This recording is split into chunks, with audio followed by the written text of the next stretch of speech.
All right, we're all set to begin. All right. All right. Thank you all so much for joining Black Millennials for Flint for our first debate in our Flint debate series. As you know or may not know, on November the 2nd, all Flint residents who are registered to vote, and this is a great day because today is voter registration day. So if you're not registered to vote, it's not too late. Today or tonight rather, we will be joined by candidate Burns. We did have candidate Galloway, who was scheduled to also be on. She is the current incumbent and she is in a council meeting this evening. So we are delighted to have a conversation and learn more about the platform from candidate Burns. And we are joined by our moderator for this evening, Mr. Marcel Simmons, who is a current Black Millennials for Flint EJ Griot. And if you're not familiar with the term griot, griot comes from a West African term meaning storyteller. So they are the narrators of their community to ensure that the authenticity and originality of a culture or tribe is kept intact. And with that, I'm going to turn it over to our moderator. Hello, how you doing? Tanya Burns. Your mic is muted.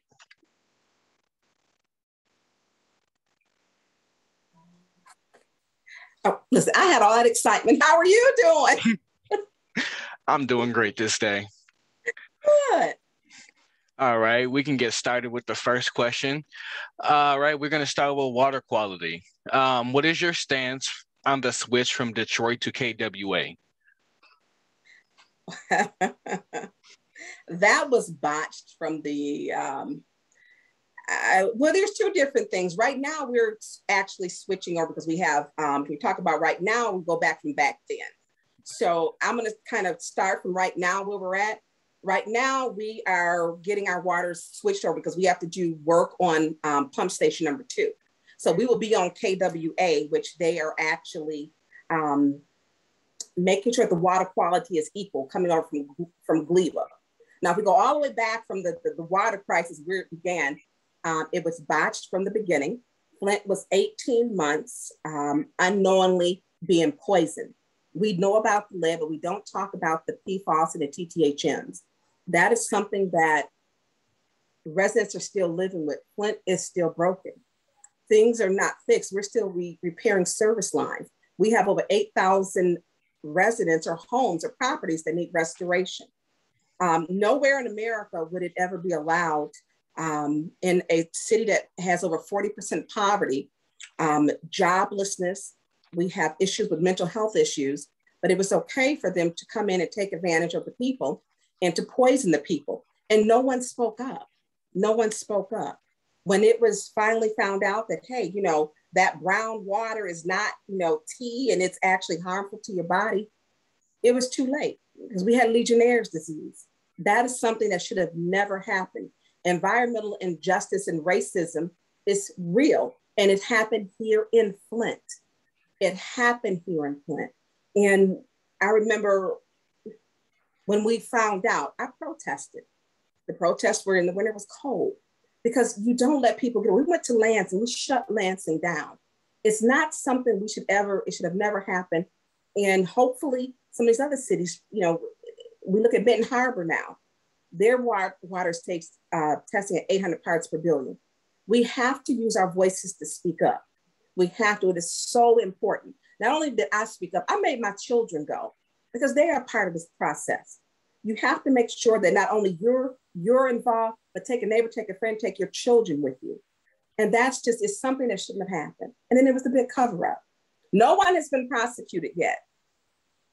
Now, the people who were, the sentences that they got, they were no longer than the weight of a parking ticket carried more weight, and it's off of their records. It was tragic.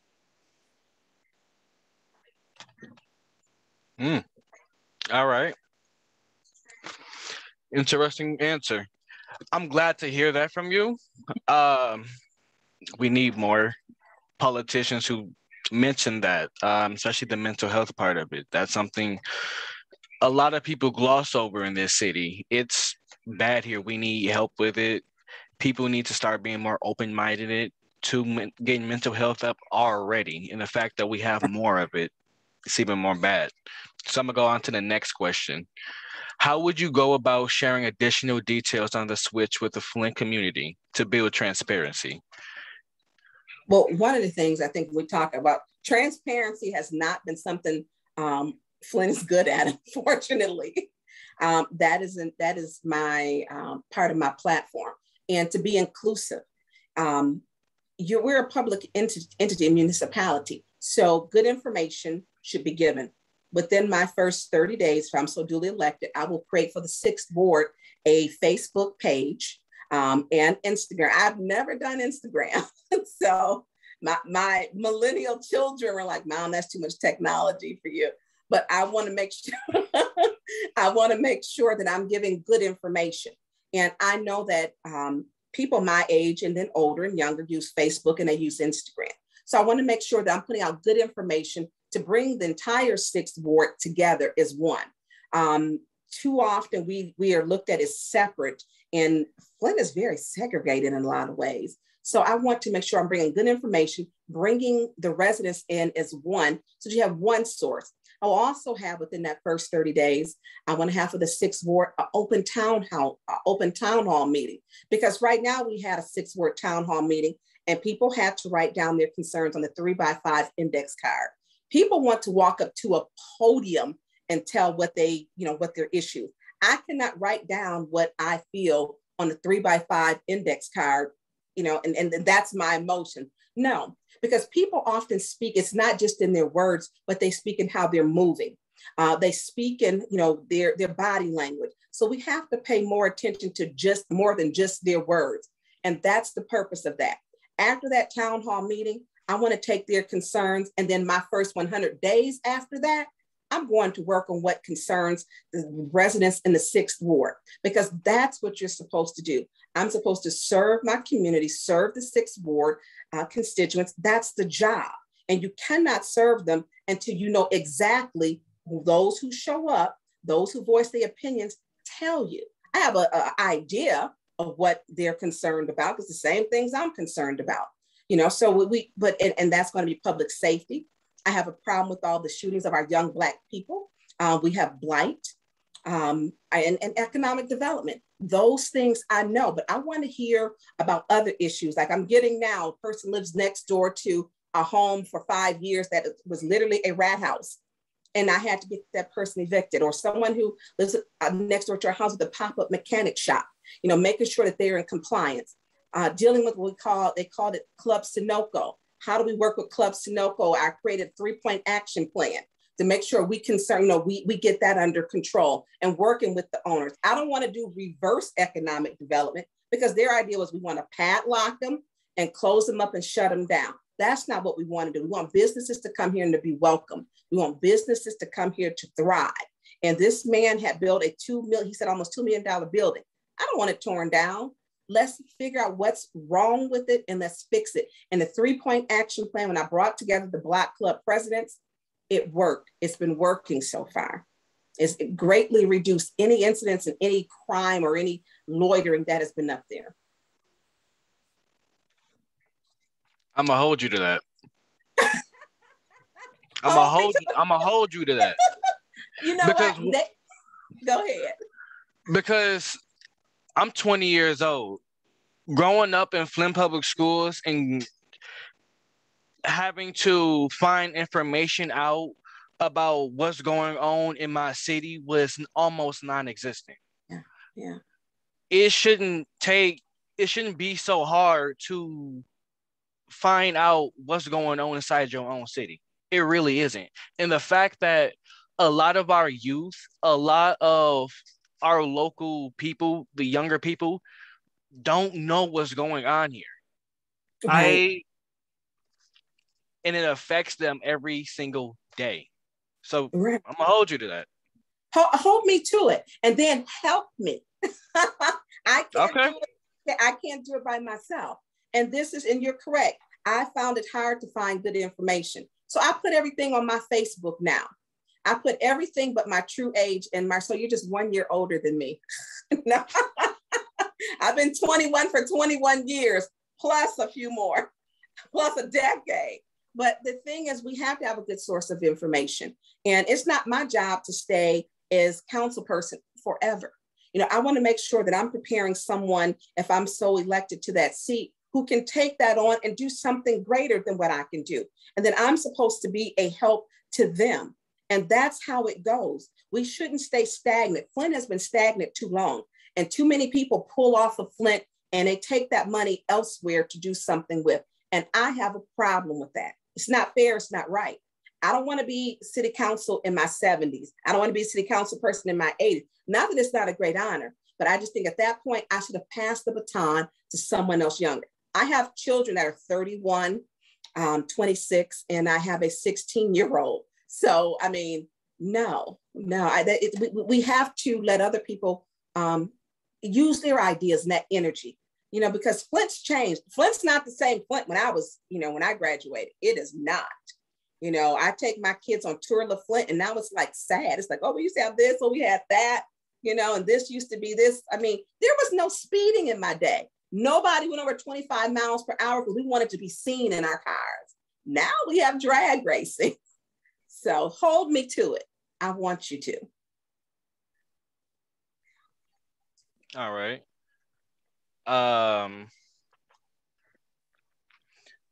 Next question I'm going to ask really quick. How would you ensure that this switch happens safely? Will there be testing required? Are you talking about the switch that we're, well, the switch now, we have a new chemical feed plant. So we have the new chemical, are we talking about that one? Because now it's going to take for the repairs, we're going to be 95%, we're going to go back to Gleewa. We're going 100% over to KWA. So 5% of that, because we have to have a second backup water source, we're going to remain on KWA because we're required by federal guidelines to have a secondary water source, even though it's coming out of Lake Huron, which is, they're both coming out of the same lake, Lake Huron, but Lake Huron is so massive. So testing is done. Testing is required by the city of Flint, by Eagle, and they make sure that they maintain that. So our water quality, because we don't have someone at this point, the federal government would like for us to have someone at our water plant that actually tests our water and holds the licenses. We don't. So the federal government is basically over that now. So Eagle is ensuring that our water quality is safe. Has some of those water deadlines been missed in testing? Yes. Should that have ever happened? No. Flint should be the last place that we're behind on testing the water quality. We had 5 addresses that came up over higher than what the parts per billion were allowed. One place was like, I think 3,400. And some of them were buildings that they claim were closed down. We have to have transparency. So when we ask, you know, those questions should be answered. What I will not ever do is get comfortable not getting an answer, and hold me to that too. Because water is not only a human right, but since we're paying the highest water price in the US, we should have the best water in the US. This situation with poisoning should have never happened. It should have never happened. It is environmental injustice and racism. I like that you said this word. Crap. Water is a human right. I like that you said that. Not a lot of politicians don't say this. It's a really progressive thing to say, especially now. It's kind of sad to say that it's even a topic that has to be brought up and even discussed right now. Right. I can get into a whole topic about corporations taking water, reselling it, all that stuff right now, but I'm about to do that right now. Nestle would paying $200 to get all the water that they want. I got a list on Nestle. Oh boy. Yes. So regarding the lead pipe replacement program, what do you think should happen to those residents that did not opt in or fear retaliation from landlords/property owners? I actually want to know about that because that actually affects me. Okay, are we talking about for the lawsuit, the 600 million? Well, it's not even 600 million if we're talking about that, because we're going to back off a third, which is 200 million. Can you read that question again for me, please? All right. Regarding the lead pipe replacement program, what do you think should happen to those residents that did not opt in, or if they feared retaliation from landlords, property owners? So okay, so for those who did not have their pipes replaced. Mm-hmm. Okay. I think that should be against the law. I'm sorry. I mean, if you are a landlord, you have a responsibility to make sure that that property is safe. There should be no home that hasn't had the pipes replaced or the service lines replaced. I don't care who it is. I don't care if you were behind on your rent. I simply don't care. That we didn't ask for someone to come in to poison us. Didn't sign up for it. They did it. They tried to cover it up, and they covered it for a very long time. And it was dirty and it was wrong. And if landlords did not, for any landlord who did that, that to me is criminal. That is criminal to me, because you're putting a family in a situation, and especially if it's children, you know, those children at higher risk, that you're still maintaining and okaying that water flowing to that home is at a higher level than the law should be, and the parts per billion. And we know that lead never leaves the body. And we know that those kids will face an uphill battle. They're busy building a new facility on Pasadena. They're building a neurological center on Saginaw Street in the 1500 block. Why? Because they know that the children are faced with lead issues. We talk about the higher crime in Flint, and this is getting off just a little bit. You cannot say, if you take back 7 years, that the impulsiveness, the anger, and the other issues that they are facing, that the lead didn't have something to do with it. I believe the lead has something to do with it. And to not recognize this, I believe we should have lead court for these young people and the issues that they're facing. They didn't ask to be poisoned. If you take a child that was 22, you go back, he was 15 then. And if they're 15 now, we back off 7 years. So you look at the ages of these young people. It's not right. It's simply not right. So any landlord who has done that, that's criminal. That's criminal to me. And I see they should be facing criminal charges, because you're dealing with a person's life. That's a threat of life. All right. I like that response. I ain't gonna lie. I got passionate about it. I'm really not. I really like that response, because you're right. If this stuff, it may seem menial to them when they, denying Blacks some stuff like that, but they don't see the bigger picture. And then long term, that affects people. Stuff like this affects people. I don't understand how they can play with people's lives and knowing that they do, and just be so chill about it. It's always when it's the skin, your skin is brown, the melatonin is not the same. You get a pass. And I've always told, and I taught school too, I cannot change two things about me when I walk into a room. One, I'm Black. Two, I'm a woman. So you already got, for some demographics, they feel I feel it's something against me. But it's not that you give up. You still challenge them to change, and you still champion for what's right. And that's the part that we don't give up. And it just, I hate to, because my name is Burns, but it burns me up. It just does, because who was the advocate for them and speaking for them? You have some who are single parent moms, and they're just struggling to make it. Now you have a child that was exposed, and you unknowingly cooked in that, fed the meals, bathed in it, drank it. And as a parent, you didn't know it. It was nothing you could do about it. You didn't know it. That's criminal. I said in 2016, and there's an article, Rick Snyder needs to go to prison. This doesn't happen in affluent white communities. It doesn't happen in Bloomfield Hills. It doesn't happen in Birmingham. It doesn't happen, and it shouldn't have happened here. Oh, you are absolutely correct. I'm gonna go on to the next question here. I'm gonna go and this time I'm gonna go off these questions and answers people in the comments questions.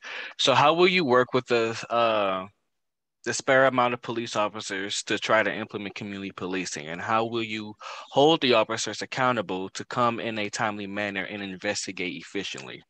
Effectively. Okay, well, I am probably public enemy number one because crime is a problem for me. I want to say this. I want the officers to come home safe to their families, just like I want the community to be safe. We had $1.8 million cut from our budget, this last budget that passed. That means 18 officers. Each officer per year is about $100,000 to employ and have a benefits package. Here's the problem. We don't have enough. We take a community, let's say Gary, Indiana, that has about 72,000 people. They have 163 officers. Flint has less than 120, well, I think it was like 105. And now it's questionable if we even have 105. We're sitting on $47.4 million. Let me say it again, $47 million that was given in the American Rescue Plan. That money can be used because they said, hey, crime increased during the pandemic. Then you tell me, why aren't you using that money to use a national hiring act, an aggressive hiring campaign to get some officers hired? Well, it's Black lives that we're losing. We've had 53 killings this year, 61 last year. Those are homicides. We have a shooting a day. So that means today we've had 274 plus shootings. Some shootings are multiple shootings. Last week I got called to, and by the way, our police chief has not taken my call since May 21st. And he promised he would return my call. Hold on. What's our current police chief name? Chief Terrence Green. Chief Terrence Green has not taken my call since May 21st. And I have said it numerous times, and my emails. So what I do now is I give people every phone number I have.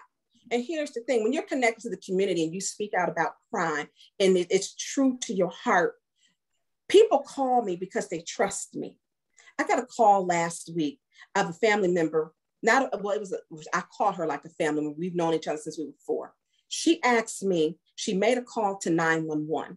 Street she lives on, they had shot up a house the day, like 3 days prior.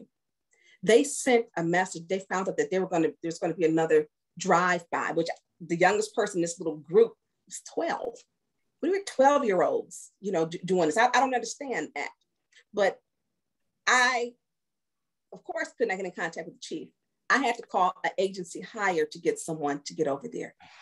So we have a police chief who doesn't take the public's call. And I'm the public. I'm not calling him to have crumpets and tea. I'm calling him because there's some things that need to be done. I deal with mothers who have lost their sons. 16-year-old who has lost her son. I deal with a mother who was the mother's son was 19. He was killed. Dealing with a son who lost his father. These open cases. So when I'm calling the police chief, which he doesn't return my calls, you have a responsibility and you take an oath to protect and serve the public. I'm the public. I'm not calling you to banter back and forth. I'm calling you because we need help. And at this point, he said that $47.4 million, and he needs to get an aggressive hiring campaign, that we need wraparound services. One of the systems that I like is the Cahoots program in Oregon, because that only deals with crime, but it also deals with mental health services so that our police can, they're not caught to welfare checks, or they're not caught because someone hasn't been able to take their medication. So we have got to start working and listening to the public. But if you don't take calls, you're not listening. You're not listening. And that to me is a problem. I expected more from a Black police chief and a Black mayor and a Black city. I expect more. I love that.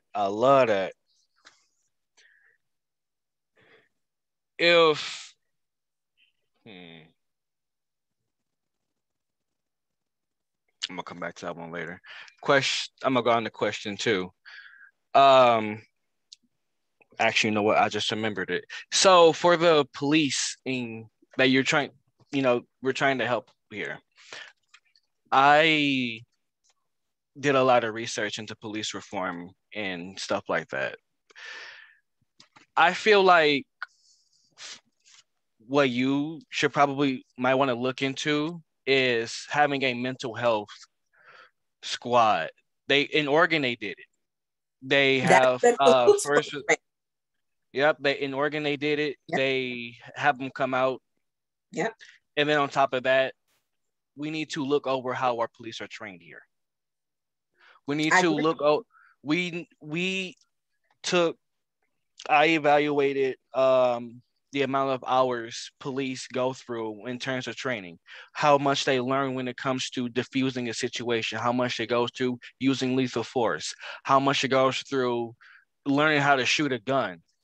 Mm-hmm. It all needs to be switched around, and they need to learn how to not only be better at, like I said, diffusing situations, but also being better leaders. A police officer should be a leader.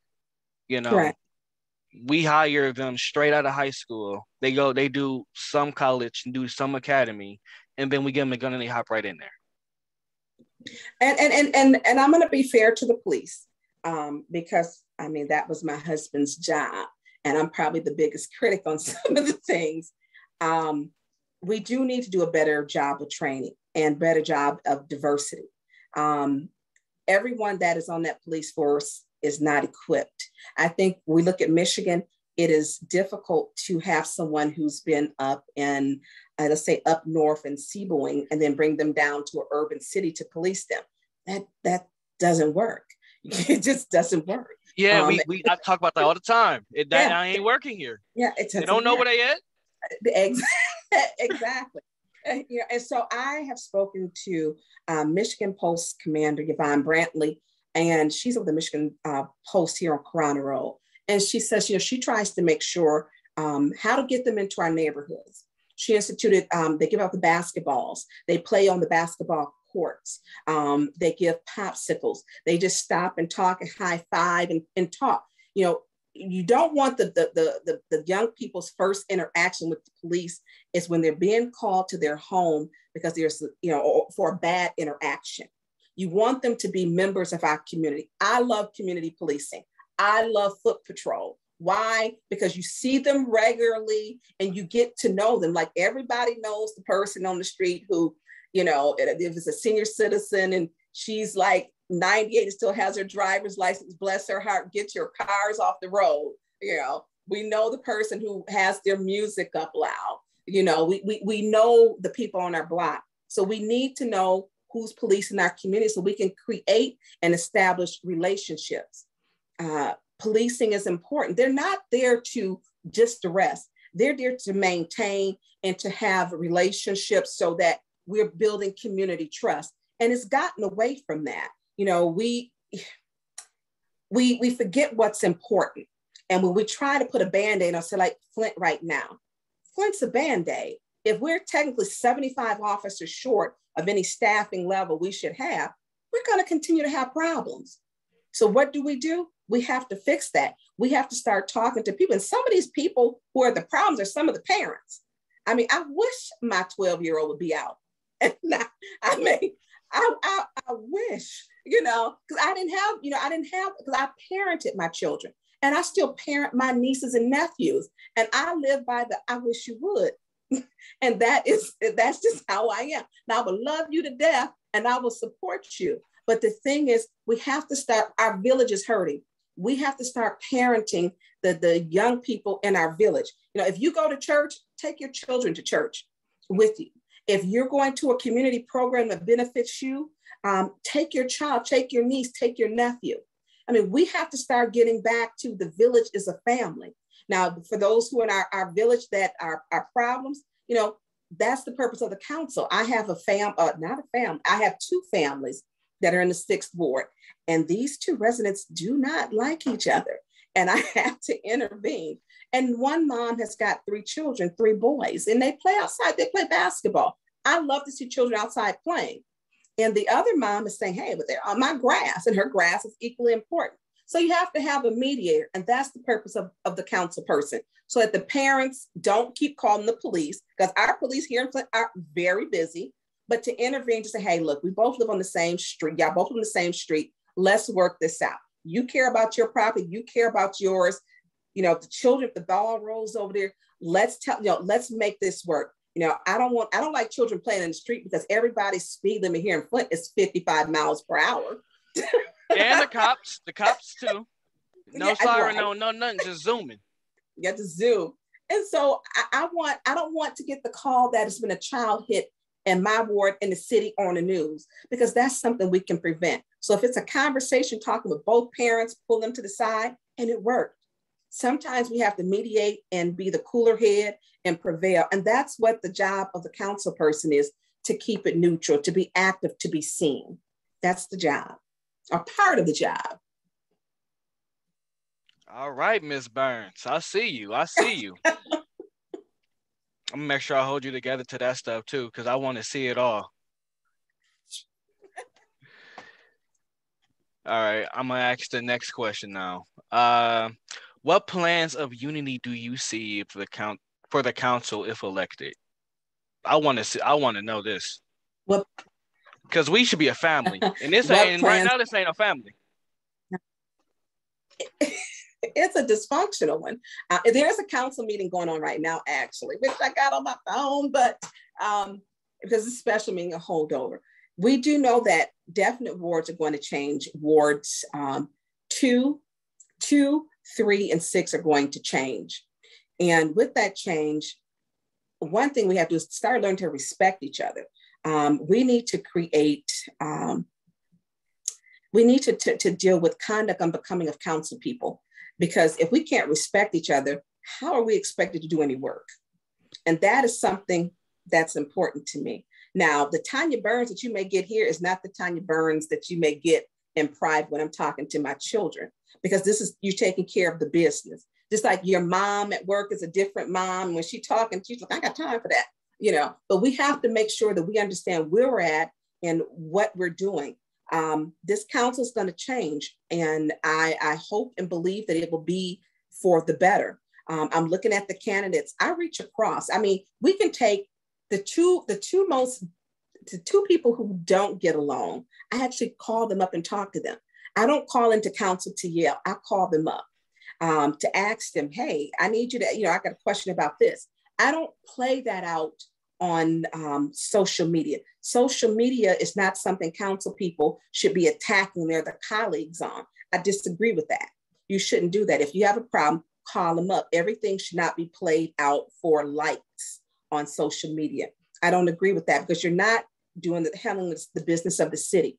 I talk to all of them now.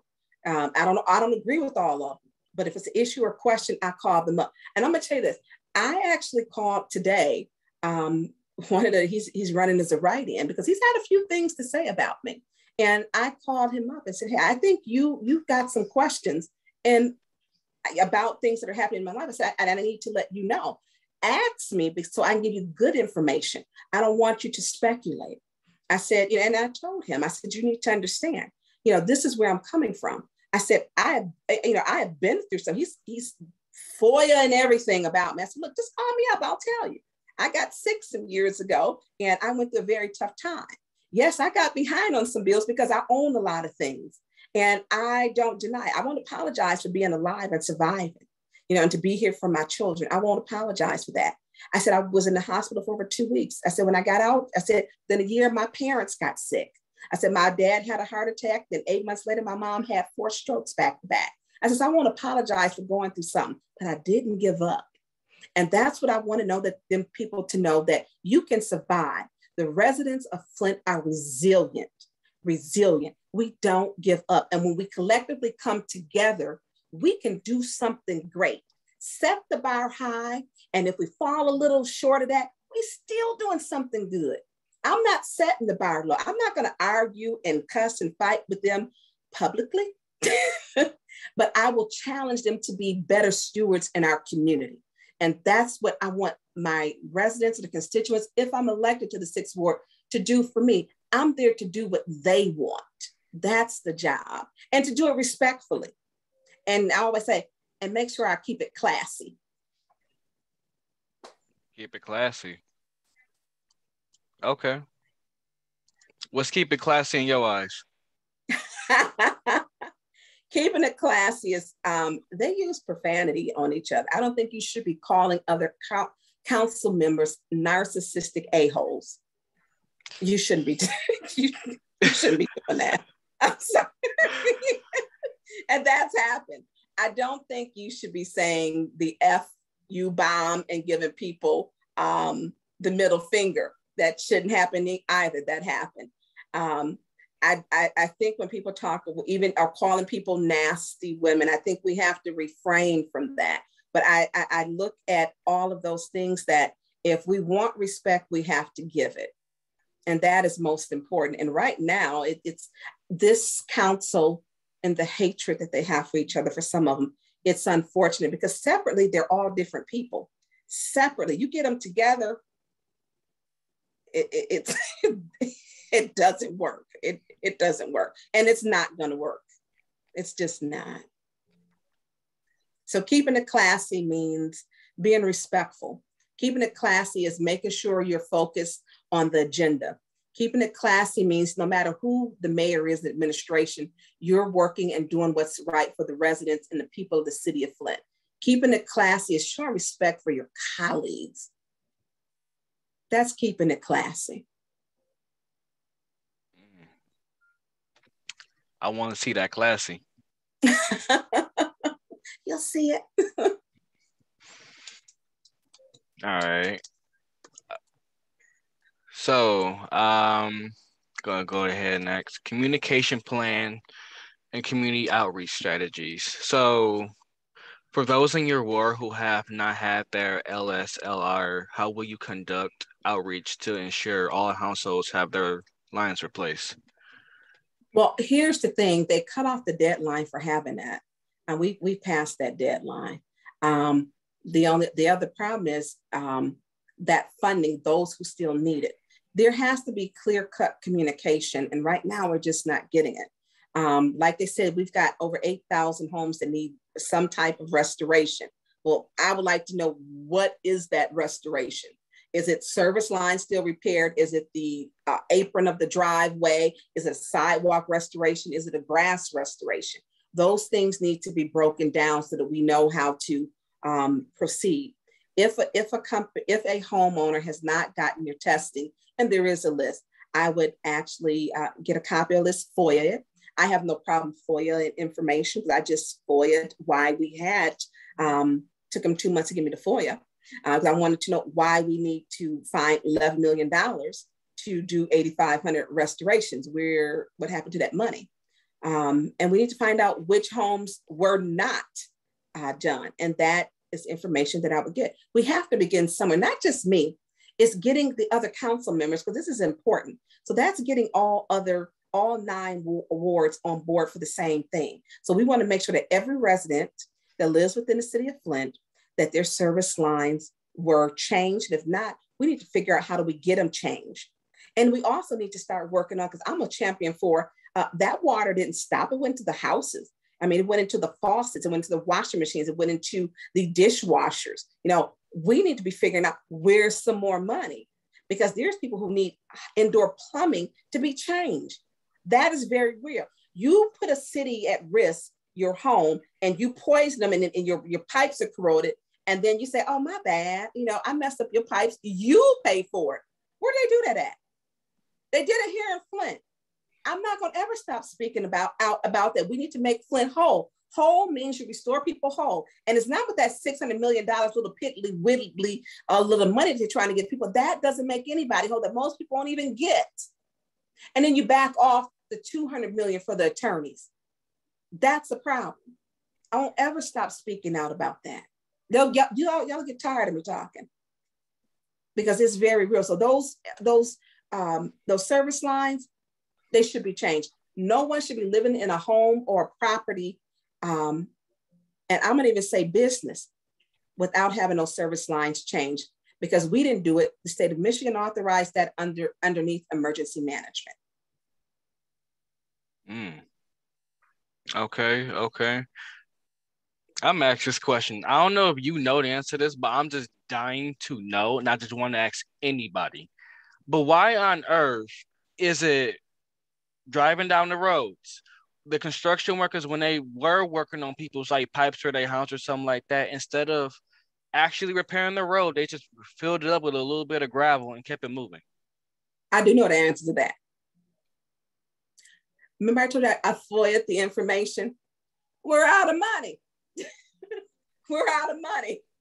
We have no money. So when you don't have money, that cement costs money. On West Combe, there was 2 very big squares or cutouts. It was like 12 by 9 feet, one of them. And it was, that was one. West Combe runs from Court Street, it runs north and south, and it goes down to Sunset. So there is no money. So if you don't have money, and they're stating, Mike Brown, the DPW director, said, I'm looking to find money to repair. The question came, how much money do you need? He says, it'll cost, each one will cost about $1,300, which it all ended up being time $8,500. That's 11 million. Where do you just find 11 million? And how is 11 million just missing? You know, and that's the question. So, and every repair isn't going to be the same. Everyone doesn't need a service line. Some people will need the grass done, the sidewalk done, the driveway repair, the street repair. So we have to find out, where's the money? And that's on my list too. I did FOIA that. It took them 2 months to give me the FOIA. 2 months. So I'm going to find out. All right. I want to know where that money is too. I keep seeing articles talk about some Flint got so-and-so millions of dollars, mother millions of dollars, other millions of dollars still going on from years back in 2015. I'm like, okay, but where is that though? Well, now Flint did get almost 700 million. And what people don't know is Flint didn't have that checkbook to that. Flint was not the fiduciary of that money. That money was distributed by the state of Michigan. And that's a whole nother conversation I'd like to go over you with. That money was given to the YWCA in Lansing, YMCA in Lansing. It was given to C3 Ventures. C3 Ventures. C3 Ventures. There's a whole, and then there are millions that went to not available, that they didn't even list the money. Flint was not over that $700 million. They were not. They didn't release the funds until after the election in January. The election was in November 2019. They didn't release the report until January 2020. And the list of it, I've got the list. You have to bring me back for that one. The list where the money went, the Capitol Theater, a lot of it went to downtown. Yeah, it should be free for as much money as Flint residents. That was water money. Capitol Theater, it went to the renovation, the 26 million. You know what? And listen. Who do I schedule a meeting with? It's with this. Listen, they don't want you to talk about that money. The money. I mean, it did not go to Flint. And I'm gonna hold on. I'm gonna tell you some of the places now where the money went. I'm writing this down. Okay. Some of the money went to BC Leasing LLC, Brogan and Partners. Oh, a big part of it went to, we paid for Todd Flood. We paid for the special prosecutor that they let go. That was a big portion of it. Flood Law got $7,491,000. That's one payment. Then they got another $790,000. We went to Flint and Genesee County Chamber of Commerce. They got $719,000. There's a whole list. Genesee County Drain Commission. They went to Genesee County Health Department. It went to GISD. GISD got, hold on. Hold on. They got 16,167,500. Hold on, who got that? GISD, Genesee Intermediate School District. We got Great Lakes Treasury, Great Lakes Authority, Greater Flint Health Coalition, Home Depot. How much Home Depot get? How much Home Depot get? Oh God, hold on. 6,749,855. We got Hurley Medical Center, Huntington Bank, Kelly Services. That's unemployment services. They got 8,500. Hold on. Let's go. We got LandQuest. Lear Corporation got 4,350,000. 4.3 Lear. No. Yeah. Martin Waymeyer got 29,000. Mass MTA got 1.9 million. 1,984,735. Quality Temporary Service, Michigan Department of Education got money. Mott's Children's Center got money. You have MSU Extension. You have Penske, but that was for the water delivery. Risnomics, Reed and Smith. Star Truck Rental, United Way got money. United Way of Genesee County, University of Michigan. Way.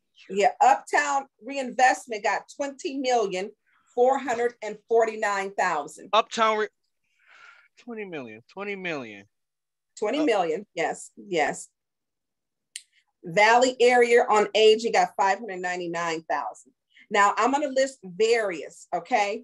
Various, which means they did not give the names.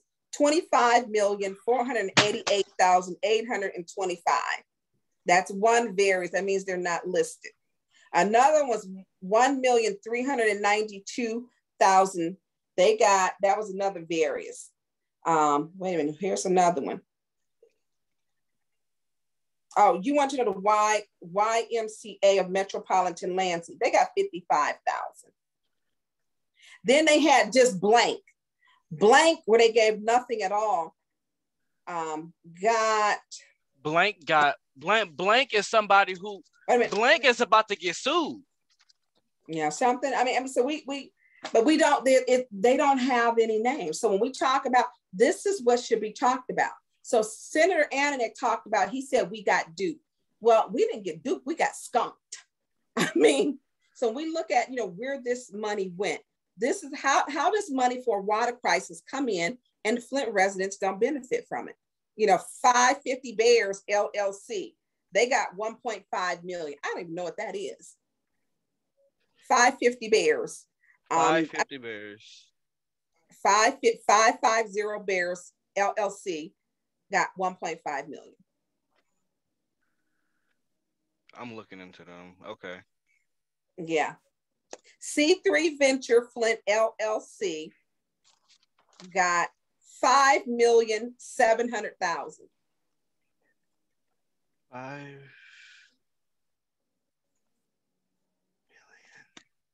So when we look at that, the water crisis and our funds, I mean, we have to be better stewards of it. Marcel, you hot about this, huh? Yes, bro. Like, me too. I'm tired of bottled water. We're still living in poverty. I was a business owner. Then I went to work for the City of Flint Economic Development. And there's many that I was laid off. I like to say maybe I was fired because I want to know where the money went. And that is some of the things that we have to do. We have to have better stewards of our money. You have to know what's going on. Who's looking out for the people? Who's looking out for the people? And that's a problem. So. How much did Flint Chamber of Commerce get again? Let me look it back up.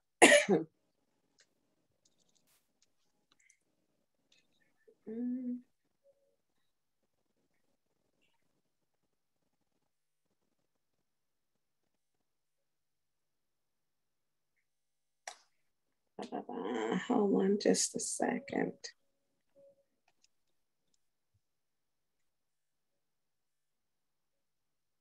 $719,999.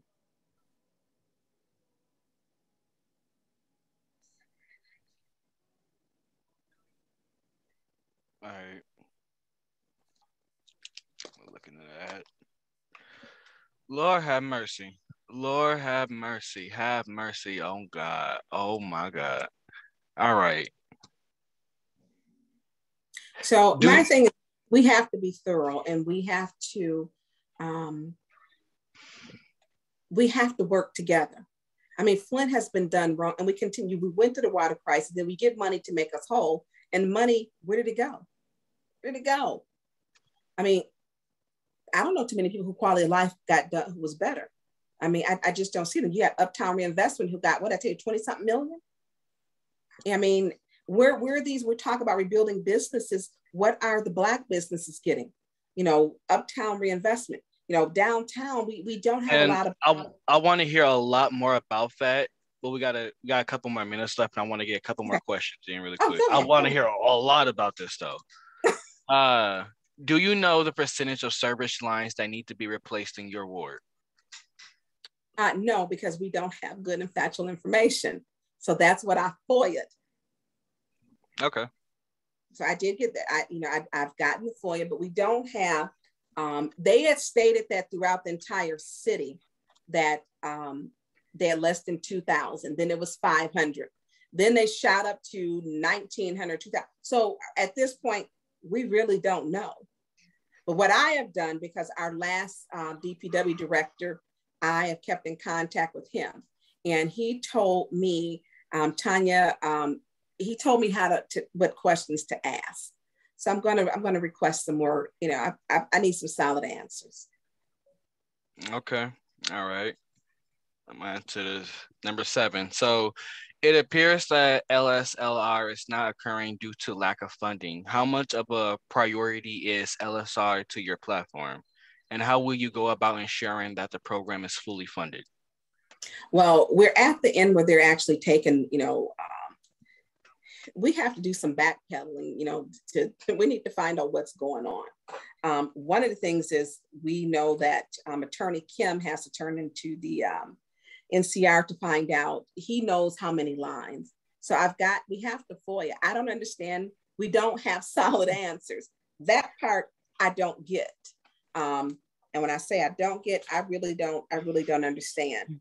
And it's Attorney Bill Kim. He should have, he knows how many service lines, and he gets a report that he has to send to the NRDC every month. And that's to the Auditor General to make sure. We haven't been seeing these reports. No one's holding them accountable.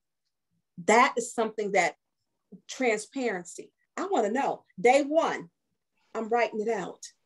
Hey, Attorney Kim, this is Tanya Burns. And I make sure that I create threads. I'm emailing you so that I can show when I talk to you, so we have correspondence and written text dialogue. That's important. So we don't know. I can't give you an answer now that they haven't given us. But I can tell you this, if I'm elected, I will find out and I'll have your answer. Okay. I got you. I'm gonna ask this next question. And also, can you send me that list of all them people who got that money? Can you send me that list somehow?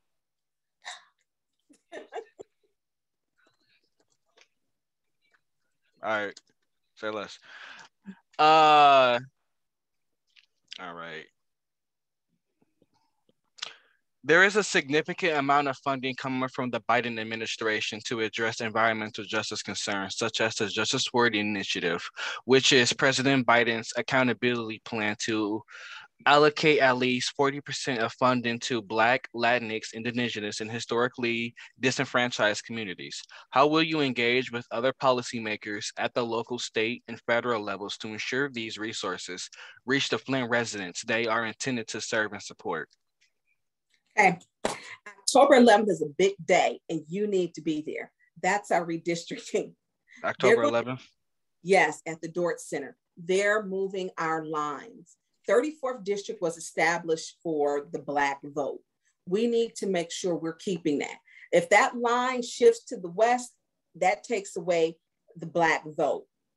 We needed to shift towards the north, towards Beecher. There was the meeting that I went to a few weeks ago. You can go on that and for the mapping, and I will send you that information, because if we don't get involved, it's your age group is really going to affect. You have to have your input. 34th district was created to make sure at the state level for our state representative that we are getting representation. And we need to make sure we're getting that. And that is the thing. If your 34th district state representative isn't speaking up and we're not talking about it, you need to write your state rep. You need to let your state rep know that your voice, your skin color, your thoughts, your life matters. And that is something that's their responsibility, because that district, like I said, was created for Black people. So when we talk about that, we also need to make sure who our senator is. Our Senator Jim Antoinette in this area. We need to make sure that Senator Jim Antoinette, he terms out. So I don't know who's running for his seat because he terms out.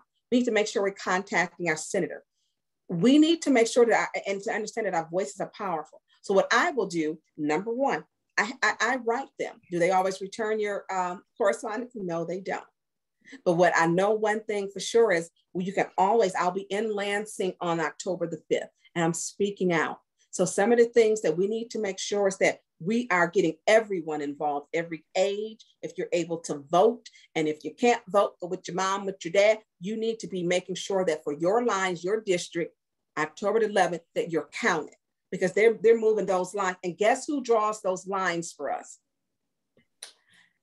The 5 people that draw the lines for us do not live in Flint.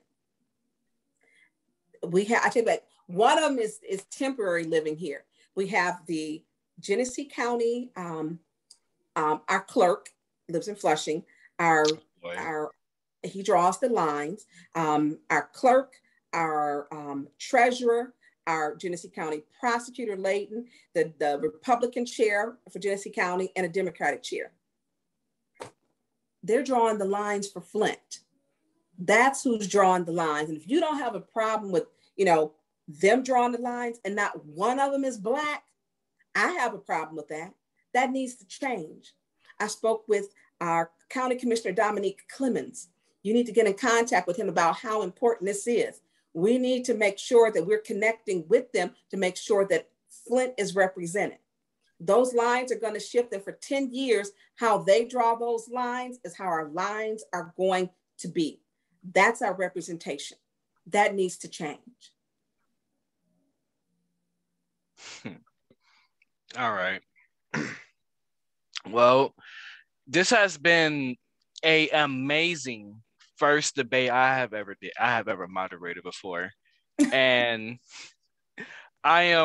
this is a big chunk of information that I've just gotten. I'm great that we've had this talk. So we're gonna have to wrap things up. Thank you so much for giving us your time today. Oh, absolutely. Those of you in the audience too, thank you also. Well, I want to say thank you for having me.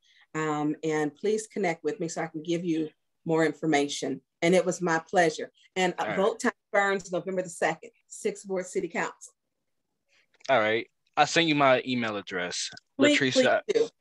I did. It was like a little direct message. I don't know, Latricia, you have anything to say? No, this is your platform. Thank you all so much. Oh. I'm going to stop recording.